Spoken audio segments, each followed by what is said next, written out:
ওই দামেক শহরের ভিতরে একজন বরফওয়ালা মাথার উপরে বিশাল বড় একটা বরফের খণ্ড নিয়ে পথ চলতেছে। দামেক শহর সাজানো গোছানো একটা প্রযুক্তির একটা বড় শহর।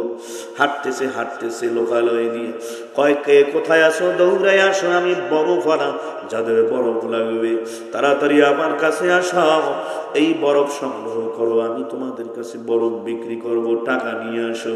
চতুর্দিক ডানে বামে লোকজন দৌড়ায় আসছি বরফ সংগ্রহ করার জন্য।